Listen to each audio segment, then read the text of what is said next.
Assigning expenses in Primavera P6.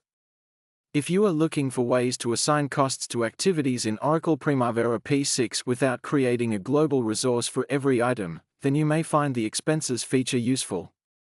A project expense can be many things: administration, travel, consulting, software, facilities, training, you name it.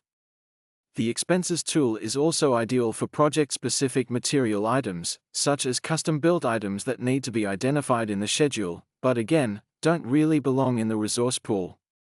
This video discusses the assignment of a project-specific material expense to a schedule and shows you examples of how this is done in Primavera P6 Professional.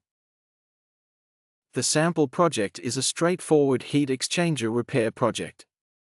We are replacing the damaged tubing in the heat exchanger as displayed in the schedule. The activities are all sequential and have the classic finish-to-start relationship. Resources are assigned to all the activities from the global list of generic resources. As part of this project, we would like to describe the large expense of the heat exchanger tubing that needs to be installed. As this tubing is unique to this particular heat exchanger, we do not want to list it as a global generic material resource. Rather, we want to list it as a line item project-specific material expense. How do we do this?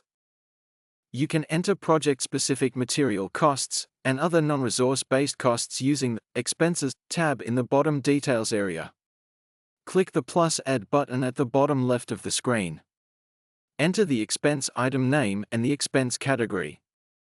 For this example, the accrual type is uniform over the activity, although you can accrue at the start or finish of the activity if required. In our example, the budgeted units is 1. We are only replacing the tubing in one heat exchanger. The priced unit is the cost of the tubing, which for our example is $14,000. Type in the vendor name. We are essentially done. The only remaining task is to add budgeted expense cost column and budgeted total cost column to your activities view. Now we have listed the labor cost, project-specific material expense cost, and total cost of the activities and project. Primavera P6 is a powerful tool not only for modeling project duration, but also for computing generic labor, material, and equipment resource costs. It also has a simple way to describe and display project-specific expenses, such as our heat exchanger tubing material example. You can also use it for pretty much any named expense for which you do not want to create a resource. The costs of these labor and project-specific material expenses can also be displayed along with the total activity and project costs.